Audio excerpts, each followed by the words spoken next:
बिजली एक ऐसी चीज है जिसके बिना जैसे हवा और पानी वैसी बिजली जरूरत है।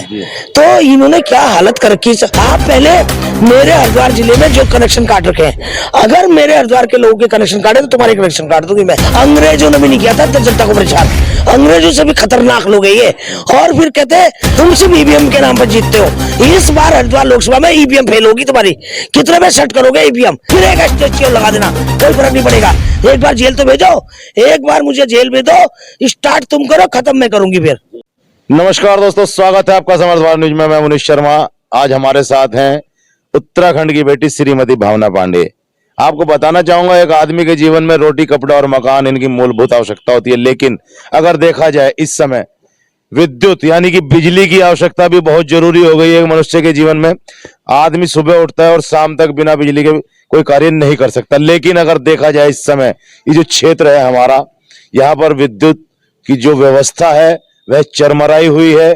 आम जन परेशान है। सुबह बच्चों के उठने से लेकर रात के सोने तक बिजली लगभग 10 बार कट मारती है और कितने कितने घंटों का मारती है कुछ पता नहीं, और इस पर अधिकारी कुछ भी बताने के लिए तैयार नहीं है। आज श्रीमती भावना पांडे जी कुछ बोलना चाह रही हैं इस विषय को लेकर, कुछ समस्याएं इनके सामने लेके आए हैं, लोग बाग बताना चाह रही हैं और पूछना चाह रही हैं सरकार से ऐसा क्यों हो रहा है। मैम, स्वागत है आपका समाचार न्यूज में। क्या कहना चाहेंगी चरमराई हुई विद्युत व्यवस्था को लेकर? बहुत ज्यादा मैं गांव जा रही हूँ, बिजली के कनेक्शन कट गए। 50-50 हजार, 1.5 लाख बिजली का बिल। आप मुझे एक बार बताइए कि कहाँ से आदमी, बताइए, बिजली एक ऐसी चीज है जिसके बिना जैसे हवा और पानी वैसी बिजली जरूरत है। तो इन्होंने क्या हालत कर रखी है। अभी मैं बता रही हूँ, मेरे कई पन्ना प्रमुखों से बात होती है इनके, तो वो कहते हैं कि भाई हमसे कहा जाता है पन्ना प्रमुख तो बना दिया। भाजपा के कार्यकर्ता खुद परेशान है, कह रहे हमारी घर की लाइट कटी है। अब हम गाँव में जाके कहें क्या? जहाँ जाए वहीं पिटने की नौबत आ रही है कि लोगों के बिजली के कनेक्शन कटे हुए हैं। तो मेरे पास भी समस्या इतनी आती है। मैं सरकार से कहना चाहती हूँ, ये उत्तराखंड है, बिजली बनाती है टिहरी डैम, इतनी बिजली बनाती है। उत्तर प्रदेश को बिजली क्यों दी गई? उत्तराखंड में जब इतनी बिजली बनती है तो क्यों नहीं उत्तराखंड को तो बिजली फ्री होनी चाहिए। और अभी एक आजकल एक नया मोदी जी का पता नहीं नाम क्या, मैं भूल रही, कुछ सूर्य के नाम से कुछ है कि भाई 0 बिजली का बिल आएगा। अरे जो लोगों के कनेक्शन कट गए, ये क्या है? मैं झूठ मूठ का दिखाते हो क्या? पब्लिक को बेवकूफ बनाते हो।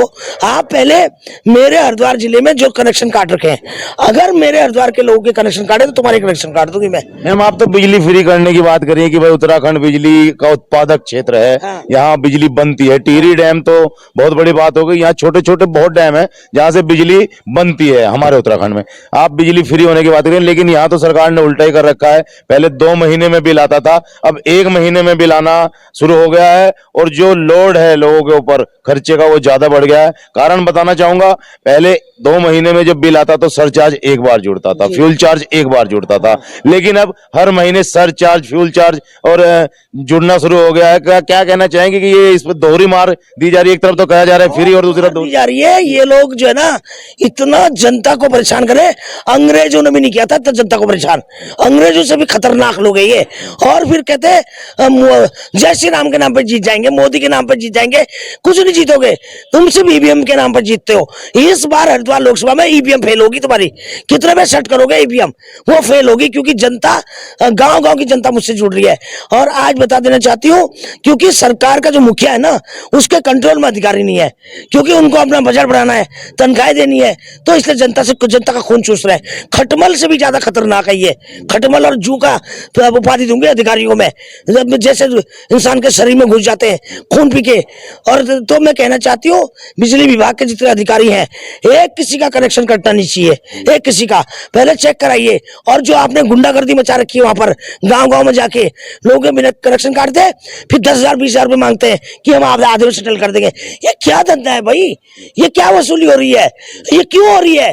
क्या मुख्यमंत्री की इसको पता है? नहीं पता है? नहीं पता तो ये वीडियो भेजो मुख्यमंत्री तक। और कौन है आपका ये लुटेरा यहाँ पर रखा है जो जनता को परेशान कर रहा है? क्यों बिजली के नाम पर पैसे वसूले जा रहे हैं? और इसी तरह आजकल बच्चों के एग्जाम है, आप बताइए, और बिजली की आवश्यकता नहीं है तो बच्चे कैसे पढ़ेंगे? अगर लाइट नहीं होगी, किसी घर में इन्वर्टर नहीं है, तो बच्चे पढ़ेंगे कैसे? बच्चों का जब वो बने थे प्रधानमंत्री, तब उन्होंने फटी हुई धोती मैं ओथ ली थी जब उनकी पत्नी ने कहा कि अब तो आप प्रधानमंत्री बन गए, एक धोती खरीद लो। बोले किसान मेरे किसान, ऐसी धोती और वैसी पहनूंगा, फटी धोती में। और आज हमारे मोदी जी का एक कोट पैंट आया था जिसमें मोदी लिखा हुआ था, जिसकी कीमत बता रहे थे 9 लाख रुपए। तो ऐसे प्रधानमंत्री है, ये छोड़िए, लाल बहादुर शास्त्री जैसे प्रधानमंत्री नहीं हो सकते। देखिए मैम, जैसे देखा जाता है कि जो अधिकारी लोग होते हैं, जो लाए जाते हैं, प्रशासनिक अधिकारी हो चाहे कोई भी हो, जनता के लिए आते हैं, जनता की सेवा के लिए आते हैं, लेकिन केवल अब ये नाम मात्र के रह गया है कि जनता की सेवा। अगर देखा जाए तो अधिकारी लोग जनता का अमूमन नेता लोगों के फोन उठाना पसंद नहीं करते, आम जनता के तो क्या फोन उठाएंगे। वैक्सीन की बात करें तो अगर कहीं कोई दिक्कत होती है तो उनका कहना यह होता है कि आपने सीधा फोन मुझको क्यों मिला दिया, पहले भाई नीचे के अधिकारियों से बात कीजिए। तो क्या मतलब क्या है, क्या ये जनता के सेवक नहीं है? जिम्मेदार है, क्यों नहीं एक्शन फोन उठाएगा? जो एक्शन हरिद्वार जिले के अंदर, चाहे वो बिजली का हो, चाहे पानी का हो, चाहे सड़क का हो, हर आम आदमी के फोन। किस लिए हम तनख्वाह देते हैं तुम्हें कर्जा लेके हम तनख्वाह देते हैं। 70,000 करोड़ रुपए कर्जा हो गया, तुम अधिकारी को तनख्वाह बंद करो, अधिकारी को तनख्वाह, जब जनता का कुछ नहीं है। और ऐसे ही अगर गरीब आदमी से अगर नौकरी कराएंगे, 6-6 महीने पैसे नहीं देते, आउटसोर्स में पैसे नहीं देते। नेताओं की तनख्वाह काटो, ये इनके टीए काटो, जब कोई काम ही नहीं करते, किस लिए पैसे देने? मैं कहना चाहती हूँ विधायकों की तनख्वाह रोको, काटो इनके टीए, अधिकारियों की तनख्वाह रोको।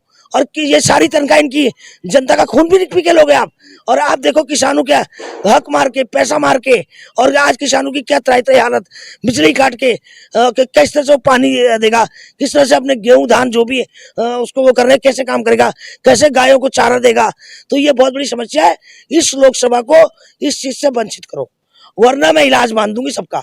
चाहे फिर मत कहना मुख्यमंत्री की मुझे गाली दे दी, ये मत कहना अधिकारियों हमें गाली दे दी, मैं उत्तराखंड की बेटी हूँ, राजतंत्र, चाहे मुकदमे बना देना मेरे पे, फिर एक एसटीएसटी और लगा देना, कोई फर्क नहीं पड़ेगा। एक बार जेल तो भेजो, एक बार मुझे जेल भेज दो, स्टार्ट तुम करो, खत्म मैं करूंगी फिर। धन्यवाद। तो ये थी उत्तराखंड की बेटी श्रीमती भावना पांडे हमारे साथ, जिन्होंने जो अधिकारीगण हैं उनको आड़े हाथ लिया है और सीधा सीधा कहा है कि भाई चाहे वह कोई भी विभाग, किसी भी विभाग का अधिकारी हो, उसका दायित्व बनता है आम जनता का फोन उठाना और उनकी समस्याओं का निराकरण करना। समर्थ न्यूज़ से मैं मनीष शर्मा।